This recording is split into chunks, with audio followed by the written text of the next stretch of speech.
Rezultatet e auditimit kanë treguar se Komuna e Prishtinës nuk ishte efikase as efektive në procese nga lëshimi lejeve të ndërtimit deri te pajisja me certifikata të përdorimit.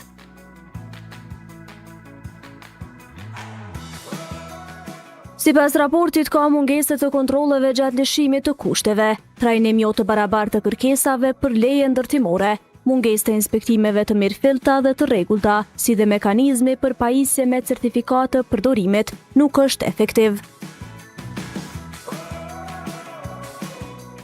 Rritja e sipërfaqes ndërtimore në leje krahasuar me kushtet ndërtimore sipas raportit është 8 deri në 56%. Rrjedhimisht ndërtesat janë 3-4 kate më të larta se sa janë paraparë në plane urbane. Vetëm 15% e lejeve të lëshuara për ndërtim gjatë viteve 2017-2021 janë pajisur me certifikat të përdorimit. Pra pjesa tjetër e ndërtesave nuk u ofron qytetarëve apo banorëve siguri që objektet janë të sigurta dhe përmbushin standardet e parapara për të jetuar, e për më tepër as nuk u sigurohet e drejta ligjore mbi atë pronë. Në bazë të raportit të auditimit, i cili është i publikuar në mars të këtij viti, ka konstatuar se numri total i lejeve të ndërtimit për të gjitha kategoritë e ndërtimeve të lëshuara për vitin 2014-2023 është 1601 leje, përderisa për periudhën e njëjtë kohore janë lëshuar vetëm 147 certifikata të përdorimit.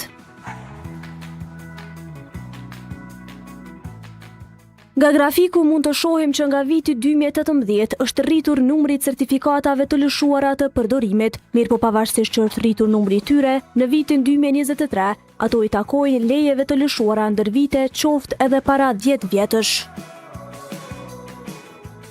Sipas raportit, Komuna e Prishtinës është e vëmshme në inspektimin e lejeve të lëshuara dhe të njëjtat bëhen kur ndërtimet të kenë përfunduar.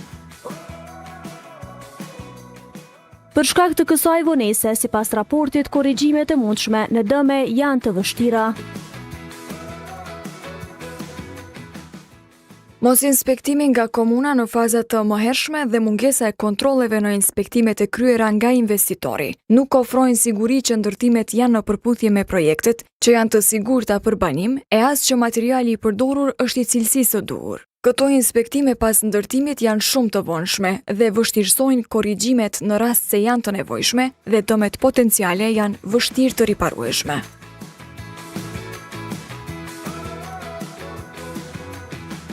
Komuna përgjatë viteve ka ndërtuar shkolla fillore më shumë se sa qerdhe dhe shkolla të mesme, kurse numri mësimdhënësve që nga viti 2020 e tutje ka rënë.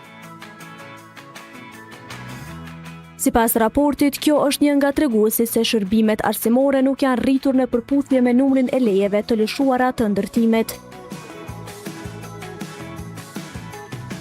Mirëpo nga fluksi gjithë këtyre ndërtimeve, komuna nuk ka ndërtuar qendra të mjekësisë familjare. Në këtë mënyrë nuk janë përmbushur kërkesat e pacientëve për shërbime mjekësore.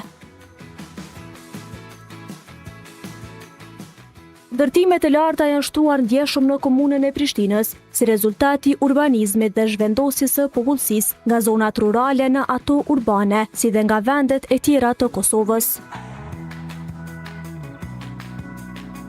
Raporti thotë se Komuna e Prishtinës ka dështuar në hartimin dhe nxjerrjen e planeve rregullative të detajuara, me çka rregullimi i parcelave nuk ka përfunduar sipas dhënies së lejeve të ndërtimit. Komuna dhe pse çdo vit lëshon me qindra leje të ndërtimit, nuk është siguruar që në përputhje me këtë numër të shtojë mjaftueshëm edhe infrastrukturën rrugore, shërbime mjekësore e madje as transport publik.